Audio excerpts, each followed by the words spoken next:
क्रिकेटनॉमिक्स में आपका स्वागत है। मैं हूं रोहित। आप मुझे देख भी रहे हैं और सुन भी रहे हैं।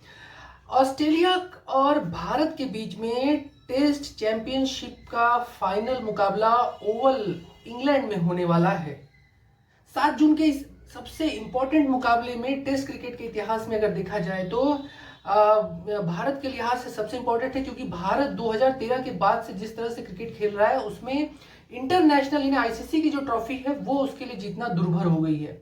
और उसको लेकर बार बार ये कहा जा रहा है, ऑस्ट्रेलियन टीम बार बार कमेंट भी कर रही है, उसके जो प्रमुख खिलाड़ी कह रहे हैं कि भारत तो जीतती ही नहीं है आईसीसी का कोई भी टूर्नामेंट। लेकिन ओवल के उस मैदान की बात करते हैं, उस ऐतिहासिक मैदान की बात करते हैं जहां पर ये टेस्ट चैंपियनशिप होनी है। और ऑस्ट्रेलिया भारत पर कमेंट कर रही है, खासकर उसका रिकॉर्ड ओवल के मैदान पर कैसा है। ओवल के मैदान पर जब से अगर बात करें 1880 यानी इंग्लैंड और ऑस्ट्रेलिया के बीच में जब से मैचेस होते थे ओवल में, जब पुराने समय में जब वो खेलते थे, तो उस समय से लेकर अब तक जो महत्वपूर्ण एवेन्यू की बात कर रहा हूं, 38 मुकाबले हुए, उसमें से सिर्फ 7 मुकाबले ऑस्ट्रेलिया जीत पाई है। ऑस्ट्रेलिया अब तक 7 मुकाबले जीत पाई है ओवल के मैदान में, और जो उनका रेशियो है वो 20% है जीतने का। कुल मिला जुला के इंग्लैंड का जो रेशियो है वो ज्यादा है उनसे। और मेरा कहने का मतलब ये है कि ऑस्ट्रेलियन टीम का रिकॉर्ड बहुत अच्छा नहीं है ओवल के उस मैदान पे जहां भारत का वो सामना करेंगे। और कल ही जो है बात करें, अगर स्मिथ ने कहा था कि ये जो पिच है और मैदान है, उसका आउटफील्ड है, उसे देखकर ऐसा लग रहा है कि वो भारतीय कंडीशन से मैच करता है, और जैसे जैसे मैच आगे बढ़ेगा उसका लाभ कहीं ना कहीं जो है वो भारतीय टीम को मिल सकता है। वो ये बार बार कह रहे थे, लेकिन ये उनका ये कहना था, तो ये उनके कहने से एक चीज साफ नजर आ रही थी कि उनका डर जो है पिच को देखकर झलक रहा था। दूसरी सबसे बड़ी बात यह है कि ऑस्ट्रेलिया 50 सालों में, यानी कि ये तो मैंने जब आपको बताया 1880, लेकिन पिछले 50 सालों की बात अगर करें तो ऑस्ट्रेलिया जो रिकॉर्ड रहा है वहां पर वो मतलब इन 100-150 सालों की बात में 50 साल का अगर रिकॉर्ड निकाला जाए सिर्फ, तो वो सिर्फ 2 बार जीती है वहां पर। यानी 50 सालों में ओवल के मैदान पर सिर्फ 2 जीत ऑस्ट्रेलियन टीम ने हासिल की है। दूसरी सबसे बड़ी इंपॉर्टेंट ये है कि जो 17 जो जीत मिली है उन्हें, वो 29 मैचों में मिली है। इसके अलावा बात करते हैं, अगर जो 17 इस मैदान के ओवल के अलावा मैं बात करता हूं ऑस्ट्रेलिया के मैदान की, 17 जीत मिली है उन्हें 29 मैचों में लॉर्ड्स के मैदान में। लॉर्ड्स का मैदान आप जानते हैं। मैं इंग्लैंड के परिप्रेक्ष्य में ये बात कर रहा हूँ कि ऑस्ट्रेलिया का रिकॉर्ड कैसा है इंग्लैंड में, ऑस्ट्रेलिया कैसा खेलती है, उसकी बात है। मैंने अभी ओवल की बात बता दी कि ओवल में 1880 से लेकर 38 मैच हुए हैं, और आज जीतने में सिर्फ 7 मैच जो है ऑस्ट्रेलिया जीत पाई है। और बात करें अगर उसके अलावा इंग्लैंड के जो मैदान है वहां पर कैसा रेशियो है, तो उसमें 17 मैच में 29 जीत हासिल की है लॉर्ड्स में, यानी लगभग 44% का जो रिकॉर्ड है। उसके बात करें अगर अब तक 141 मैचेस जो है ओवरऑल जो मैचेस खेले गए इंग्लैंड और साउथ अफ्रीका के बीच में, तो उनमें साउथ अफ्रीका का रिकॉर्ड भी अच्छा रहा है। और बात करें अगर तो ऑस्ट्रेलिया, दूसरी सबसे इंपॉर्टेंट चीज ये है कि अगर ऑस्ट्रेलिया का जो मतलब आप ये कहिए कि खासकर ट्रेडफोर्ड की बात करें या फिर एडबेस्टन की बात करें, इन दोनों जगहों पर रिकॉर्ड कोई खास नहीं रहा है। 30-35% का रिकॉर्ड है दोनों जगह पे। सक्सेस रेशियो बता रहा हूं मैं, ईडन गार्डन को छोड़ दिया जाए, ईडन गार्डन में 44% है। यानी ऑस्ट्रेलिया का रिकॉर्ड इंग्लैंड में बहुत अच्छा नहीं रहा है। और वो पिछले 20-25 सालों में जो रिकॉर्ड सुधार हुआ है वही हुआ है जब स्टीव वॉ हुआ करते थे, रिकी पॉन्टिंग थे, उस दौरान ये चीजें ठीक हुई है। लेकिन तब भी इंग्लैंड कई जगह मौकों पर ऐसे जीतती रही है और बड़े बड़े मैचेस, टेस्ट मैच जीतते रही है।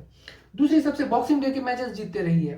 दूसरी सबसे इंपॉर्टेंट ये है कि अगर बात करें पैट कमिंस की, तो मुझे लगता है कि पैट कमिंस ऐसे प्लेयर हैं जो ऑस्ट्रेलियन की जो ऑस्ट्रेलिया जो टीम है उसके जो बैटर्स हैं, खासकर बात करें उस्मान ख्वाजा की, तो वो उनको भुनाने की कोशिश करेंगे। डेविड वार्नर का सही उपयोग करेंगे और स्मिथ का, यानी ये 4 इस तरह के टीम जो प्लेयर्स हैं वो। और मुझे लगता है कि पैट कमिंस खुद अपने आप में इस तरह के हैं जो बहुत बड़ा इंपैक्ट डाल सकते हैं बैटर्स के, जो बल्लेबाज हैं उनके खिलाफ।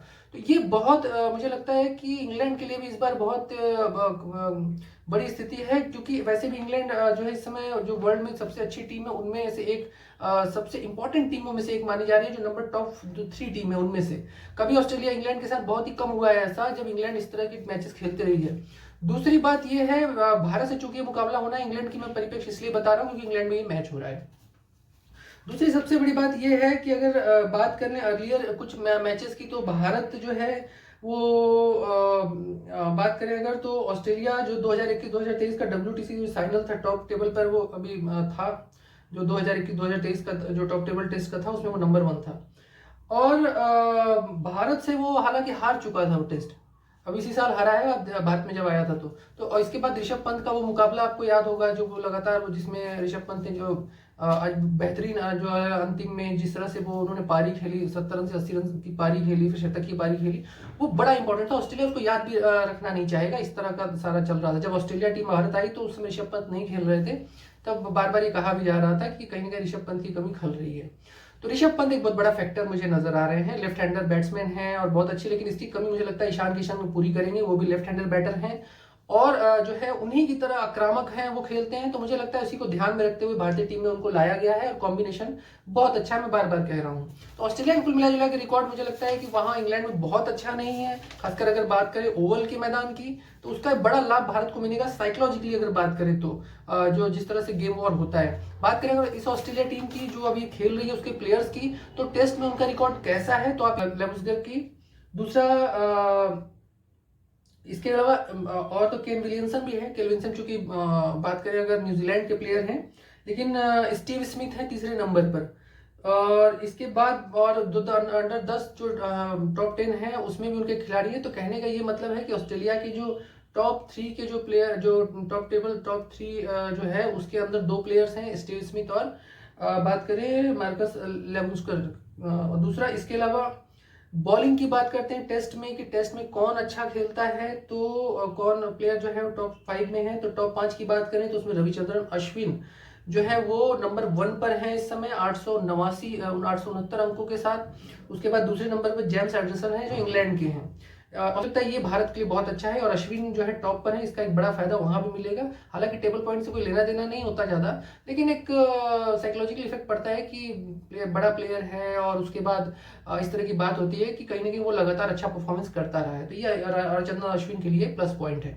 दूसरी बात अगर बात करें ऑलराउंडर की सूची में, जो जिसकी मैं बात कर रहा था कल भी, तो उसमें रविचंद्रन अश्विन ही नंबर 1 पे हैं, नंबर 2 पे हैं, और रविंद्र जडेजा नंबर 1 पे हैं। फिर उसके बाद जो है बात करें अक्षर पटेल, और अक्षर पटेल तीसरे चौथे नंबर पे हैं। यानी तीनों प्लेयर जो भारत के जो टॉप 4 में हैं, वो तीनों ही प्लेयर गए हैं वहां पर ओवल का मैच खेलने के लिए। यानी कि बेस्ट ऑलराउंडर जो है वो इस समय वर्ल्ड के जो बेस्ट 3 ऑलराउंडर हैं वो इस समय इंग्लैंड में ओवल में ऑस्ट्रेलिया के अगेंस्ट खेलेंगे। तो ये सबसे भारत के लिए मुझे लगता है सबसे इंपॉर्टेंट, और शुभमन गिल इस समय प्रचंड फॉर्म में है। देखना ऑस्ट्रेलिया कैसा खेलती है। ऑस्ट्रेलिया का ओवल का रिकॉर्ड मुझे लगता है बहुत मैटर करेगा भारत के लिए।